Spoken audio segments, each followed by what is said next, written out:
Hello and welcome back to Three Princesses in a Muggle World. My name is Jenny and I am joined as always by my two best friends and co-hosts. Hey everyone, it's Amber.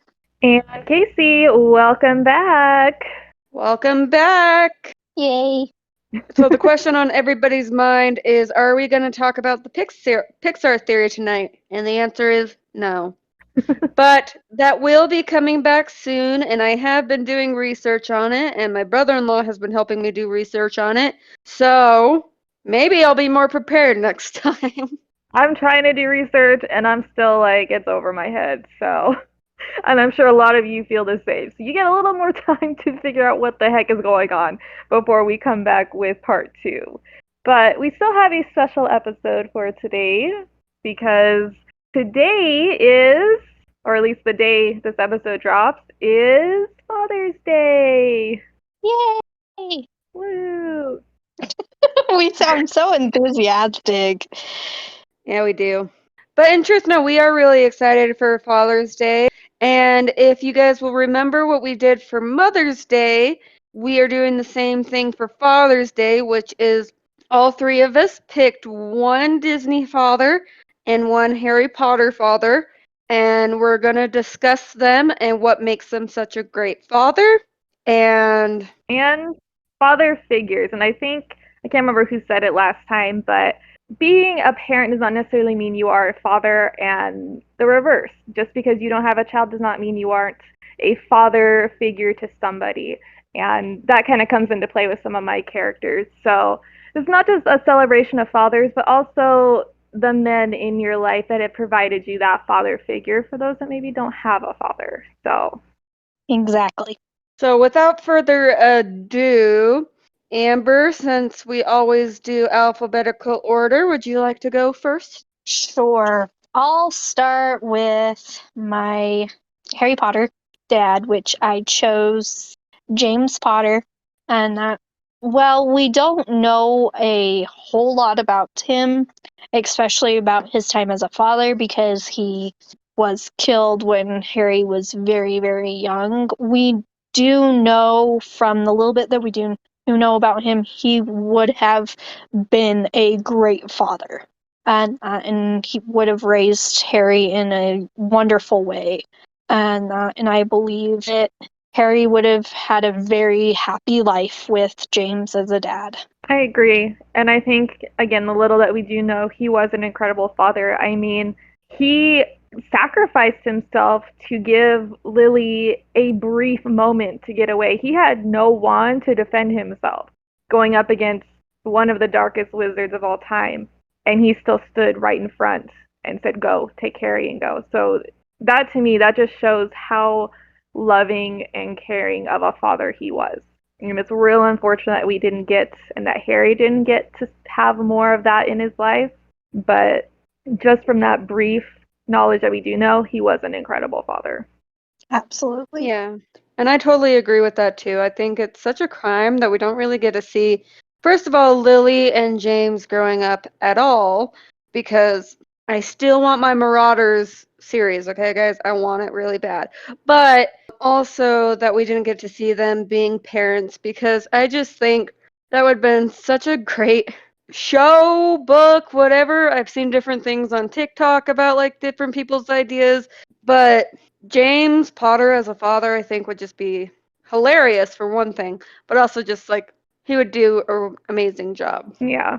And it is such a crime that J.K. Rowling has not given us more backstory on either of them as parents, but we can have a full spin-off of Albus Dumbledore, which nobody asked for.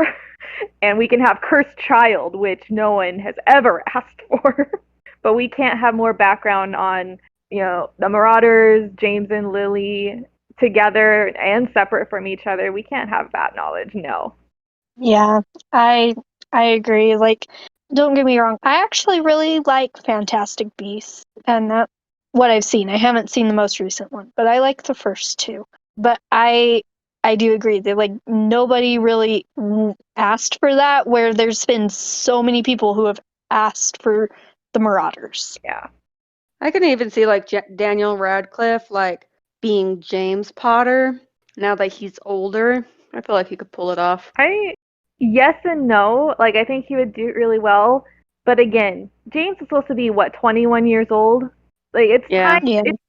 It's time to have age-accurate actors, not actors, middle-aged. Which, I mean, the ones they chose were good, but they were not 21-year-old kids that were killed, and that took away definitely from the tragedy that it was. Yeah. Yep. I agree. So, I guess I'm next, and I'm gonna do my Disney dad. So, actually, as we've been talking, I thought of another one. So, kind of as an honorable mention, I'm gonna just put in Marlin. Yeah, Marlin from Finding Nemo. He's an amazing dad. He crossed the whole ocean to find his son. But the one that I actually picked was Mr. Incredible, or Bob. And for some reason, whenever I think of his name, I think of like Elastigirl going, Bob, it's time to intervene! But I just love Mr. Incredible because, like, he's not the perfect dad, obviously, but he tries his best to take care of his family, you know? And I think we see that a lot in Incredibles 2. I have only seen that one once, but he lets his wife go and do what she needs to do, and he teaches the kids, and he's just always there for his family. And even in like Incredibles 1, when like him and Elastigirl, I can't think of her name right now. When they're like having that argument and like on the island, and he's like, "I'm not strong enough," and she's like, "What? And this will make you stronger? Like this is some kind of a workout?" And he's like, "No, I'm not strong enough to like lose you guys again." It's like a very emotional moment, and also just several years ago, I started to think that it'd be really cool to have like a family costume theme for Halloween. And I really wanted to do The Incredibles because both my mom and my dad are like Mr. and Mrs. Incredible. And so ever since then, that's kind of how I see my dad is as Mr. Incredible. Yeah, it's a good one. Yeah, I agree. I think that, even though he's a superhero, I do think that Mr. Incredible as a dad is actually very relatable. And that, like, I feel like he's not just a superhero, he is a dad, and I feel like people can relate to him as a dad a lot better than some of the other characters and that. So, I I agree. like him as a dad. Yeah, he's, like you said, not perfect. He's a very flawed person and a very flawed parent, but that is realistic. You're not going to be the perfect parent every single time. You're going to make mistakes. You're going to be selfish at times. You're going to do all these things. But at the end, he did care about his kids. He did care about his family, and that's what's most important. He realized his flaws and tried to better himself. Not made himself better, but took the steps to that. Because we're all works in progresses, all of us. So I think Bob is a great example of that. Yep. Helen. That's Mrs. Incredible's name. Sorry. I'm like, this is going to bother me. It's Helen. Which I think had an honorable mention last time. She probably did. Yes, I believe so. All right, my turn. Yep. Yeah. All right, I'll bounce back to Harry Potter. Kind of keep it in a nice little pattern we've got here. And this should be no surprise to anyone. My choice, really. And this character is not a father himself, but this goes back to he was a great father figure when needed, and that is Sirius Black, who was Harry's godfather and really got to fill that role in for a little while. Not as much time as him or Harry should have gotten, but he was so caring, and even after spending so long in Azkaban and just being around cruelty and growing up in a cruel household, we know that his mother was not a great mother and was verbally abusive, maybe even physically, enough to where he ran away from home. But he stepped in and became this figure for Harry so naturally. And he cared so much about Harry and keeping him safe. And we talked about this before, how there's kind of a theory going around that that's the reason that Sirius was allowed to go to Azkaban because he would have never allowed Harry to go to the Dursleys or be raised to die like Dumbledore had. So he is an incredible father figure. He even dies trying to protect Harry. So Sirius Black is my favorite Harry Potter father figure. Yeah, Sirius is really great. I recently was listening to Harry Potter and the Goblet of Fire. I actually just started re-listening to The Sorcerer's Stone because I'm working on this fan fiction idea in my head and slowly putting it down on paper. But the fact that Sirius, like as soon as he hears that Harry's been entered into the Triwizard Tournament, he's like, "That's it. I don't care that I'm like in hiding and I'm on the run. I am coming back to England and I'm going to be close to my godson so that he doesn't have to go through this alone." And just like to see how much that really helped Harry. Like, of course, Harry was like, "You're an idiot, you're going to get caught." But at the same time, he was just like, it is so nice to know that Sirius is literally just in Hogsmeade and he's there if I need him. Yeah. Yeah, I agree. He's definitely a fantastic father figure. I almost kind of wish. I love my dad, don't get me wrong. That's not what I'm saying at all. But, like, I kind of wish he was my dad in a sense. Like, I think he would be an awesome dad to have around. Yeah, I kind of wish that we had gotten to see Sirius be an actual real father, but I don't know. That probably wouldn't have gone with his character. But for Harry as Yeah. godfather, an excellent choice. Sometimes I have thoughts running through my head about Harry Potter, and one of them, I mean, okay, all the time I have thoughts running through my head about Harry Potter, but one of them that I've had sometime, like randomly, and it's been a multiple thought thing, anyways, is like Harry should have just gone into like hiding with Sirius. Like, obviously not, because he needs to go back to Hogwarts and everything, but that would have been cool. You know, he has a lot more control than I would have, because I would have ran off with Sirius for the summer. In a heartbeat. Yeah, like disappear for the summer. Who's gonna say anything? Are the Dursleys really gonna complain about him not being there? I don't think No. so. I think he could have done it. They could have been on the run for the summer, and then, oh hey, first day of Hogwarts, I'm back, y'all. Yeah, I was totally at the Dursleys all summer long. What are you talking about? I Well, I think mean, like, even if he got, it's my whole thing of like he could have gone back to the Dursleys for like a day or so, but like Dumbledore knew that Sirius was not a murderer at this point, so it could have been like, okay, Harry, do your due at the Dursleys, and then you're gonna go off with Sirius, and then you can come back, and then we'll just do that. yeah. I think they could have done that. Definitely. And I think it even would have worked with that spell because Harry would still have to say, yeah, Dursley's is home. They can't say I'm with Sirius. I'm hiding with Sirius. So, like, yeah, no, I still live with the Dursleys. What are you talking about? I'm just not there right now. So it could have been, and they would have had so much time together if they had been able to do that. Yeah. I feel like Sirius would be against it though. Oh yeah, he would never do anything to put Harry at risk, but because he loved Harry, he would never put him at risk like other people did. Who could that be? I don't know. But Amber, how about you tell us about your Disney dad? So I chose none other than Goofy. And that, because I think, again, as a dad, he is very relatable because he is not perfect. He makes mistakes. He embarrasses his son, like, and unlike some dads, he doesn't do it intentionally. And that, and because some dads just are goofy and know they're goofy and like to embarrass their kids because it's Like funny. your dad? Where yes,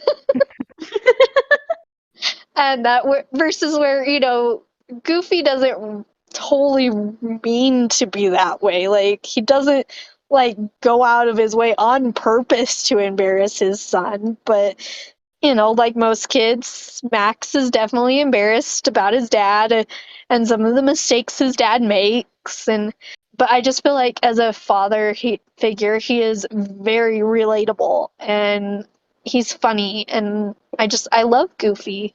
Fun fact, something that like the security for characters at Disney needs to learn is like background stories of the character that they're like guarding. And so I had a friend when I was working for Disney World who was what we called blueberries because their shirts were blue. And anyway, he was security for like a lot of different characters, and he was security for Goofy. And this is actually really sad. It's not a fun fact, it's a sad fact. But if kids were to ever ask him about Max's mom, like has Goofy ever been married?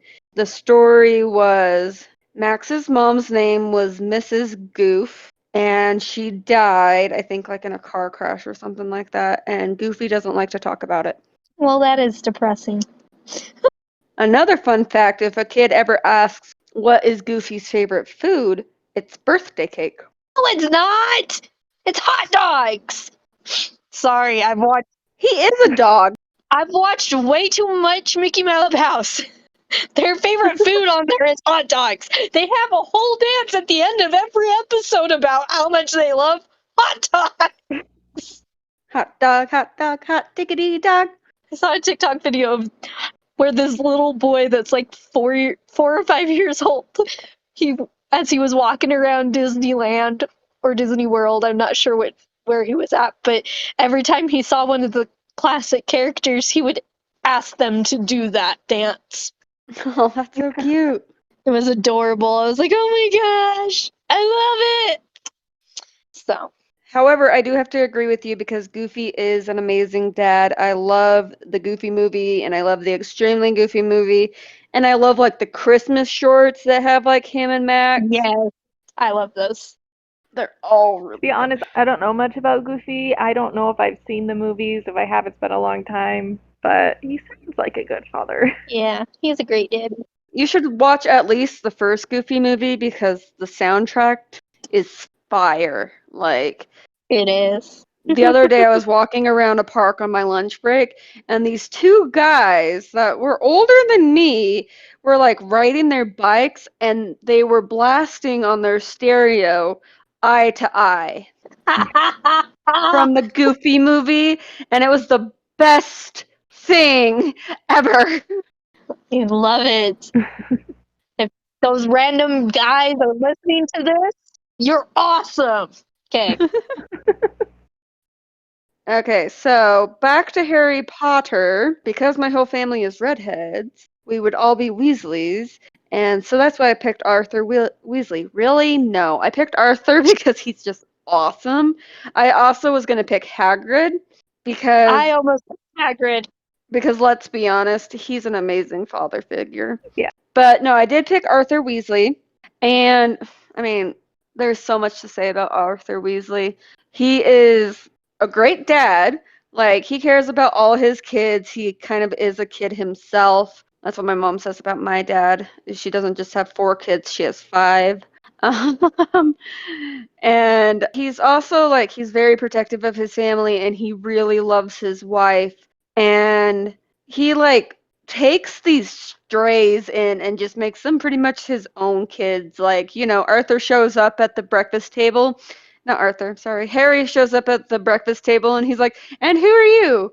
And Harry's like, oh, I'm Harry Potter. And he's like, well, Ron's told us about you, and then just like launches into another conversation. And I feel like he probably did the same thing with Hermione. Of course, we didn't really see that scene, and yes, Hermione has parents, but I'm just saying, he just like takes these strays, and it's just like, you're one of mine now. And I mean, Molly does that too, but Arthur, he's just also amazing. And I feel like I'm rambling now, but I love Arthur Weasley, so. Yeah, I think that, he's a great dad to everybody, like you said. And I read this meme, I actually sent it in our group text that said, if you're ever having a bad day and feeling down about yourself, just remember, Arthur Weasley thinks you're awesome just because you know how to use a toaster. Yeah, So this one guy.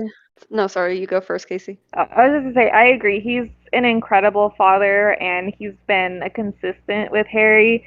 And there was a post that I saw a while ago that talked about how, he's kind of more like bumbling and goofy, but that's calculated. And they brought up a couple times in the series where someone, Harry in particular, is going through a hard time, or when he was having his anger issues, and Arthur would just do something very mundane and ask him really weird, like muggle questions. And they were saying like how he was doing that purposefully to take Harry's mind off of things for a minute and help him calm down in a safe and neutral way and be there for him, which I thought was a great take on it. Absolutely. I thought about it like that before. Yeah, I'll have to find the post because it gave some really good examples of just when Harry's spiraling or another one of the kids is struggling and having a hard time, and he's just like, have you ever thought about, this muggle thing, light switches, how do they work? And they're just talking through it, and they calm down, and then they can talk about the real issue, what's going on. And I can't remember which scene it was, but I think he does that, if I'm remembering correctly, like when he's taking Harry to his trial. I Yeah, feel like the whole entire time he's like pointing out muggle stuff. He's like, wait, but how does this work? And what's going on with this? And Harry's like having to explain it to him as he's like super stressed because he may or may not be going back to Hogwarts. yes, he definitely does it there. And then, like I said, the post did a couple different times, and it wasn't necessarily just about Harry. It was with some other of his kids too that were having issues, and he just like has this way to talk to you, but not talk at you. That I think is really great as a father to do. Absolutely. I think it's also like worth stating that he stood up to Percy, like, and just imagine how hard that would be as a parent to stand up to like your children and pretty much kick them out of the house. Like, I know that Percy probably was like, "That's it, I'm leaving," but like the fact that Arthur was just like, "Listen, our family is important, and if you don't think that, then you can leave." Like, just imagine how hard that is, but he did it for the safety of his family. Yeah. Absolutely. That's not an easy thing to do, and not only because it's not easy to say that to a kid, but also he knew how much that would hurt Molly, and he loves Molly so much that he doesn't want to hurt her, but it was something that had to be done at that moment for the sake of the family, and he did it even though he knew how much pain it would cause. And like that, that is definitely not easy. It's never easy. Like, it's never easy punishing your child when done something wrong and stuff like that. And so I can't imagine how hard it was for him to do that as a father, because that he still loved Percy, even though Percy was hurting the family in more ways than one. He still loved him, but he knew that he had to love him from a distance. Yeah. And I think it's also another thing that like he let Percy make those decisions, because people got to learn for themselves. And he does that for all of his kids, though, like even Fred and George deciding to open up their own store and everything. Like him and Molly were against it, but they let them make the decision on their own and they supported it. Yeah. And not to mention all the times that he stood up to Vernon. There's when he didn't think he was being the proper guardian he shouldn't. That happens a couple times. Like, you're not going to see your nephew all summer. Don't you want to say goodbye to him? And kind of trying to force that because he can't compute having a child in your care and not caring about them. That doesn't make sense in his mind. And he takes great offense to that. I was actually gonna joke that my Harry Potter dad was Vernon Dursley. And my favorite Harry Potter dad is Vernon Dursley. Lies. Who invited Dudley? Well, it's almost like if anybody's seen Friends, the TV show Friends, there's two characters. I'm going to just say this really fast and then we can move on to Kasey's last character. But, anyways, in Friends, there's these two characters, they're brother and sisters. And at one point, the sister, who was always kind of seen as like, well, the brother was always the favorite and the sister was not. And the sister's like, yeah, if I could pick parents, I would pick your parents. And she points at her brother because their parents are nicer to her brother than her. And I'm like, I kind of feel like sometimes Harry would probably like say that to Dudley, like, if I were to pick like parents, I'd pick your parents because at least they're really nice to you. Well, Anyway, I don't think that even to Dudley that they're good parents. Like, Yeah. 'cause yes, they don't abuse him in the sense that they abuse Harry, but they still don't take very good care of him. He still is not Yeah. he's not raised in a good way. And No. he's not a great person at all because of how he's raised. Like, Yeah. While they love him, they allow him to be very entitled and very unhealthy. It's always mentioned every single time Dudley is brought up that how big he is, and I don't think that's just genetics. And I think Yeah. at some point, I want to say maybe in like the third or fourth book, it's even an issue because the school has said, hey, he needs to lose some weight, and it's a huge thing at the house. So yeah, yeah. they love him, but in the wrong way. That's true. Totally off subject, but we were talking about Dudley, and I had this thought the other day. Harry saves Dudley from the Dementors, and we know that from that, Dudley changes. We see that in the seventh book when he tells Harry that he didn't think he was a waste of space. My question is, how much did Dudley change, though? Like, did he still bully kids at school? Or did he have like a complete 180 and he was just suddenly like nice to everybody and everything because he could have died and it was one of those like oh crap moments like I almost died, let me change my life. It's a good question. That's a good question. I don't think he would change overnight, but I think he would probably start restraining more, especially since, and maybe he wouldn't think of this, he's getting close to adulthood where those things aren't just, oh, boys being boys. Those are more criminal charges. But That's true. Anyway, sorry, that was off subject, but it was something that came into my head the other day and I was like, I don't think anybody's really thought of that before. A good question, but I don't know that we ever learned the answer anywhere. no, Yeah, not that's yet. probably true. Give it 10 years, I'm sure we'll have another spin-off regarding maybe the Dursleys. Not the Marauders, but probably the Dursleys. Because why not? Okay, Okay, Casey. Casey. We've all been in suspense. Who is your Disney dad?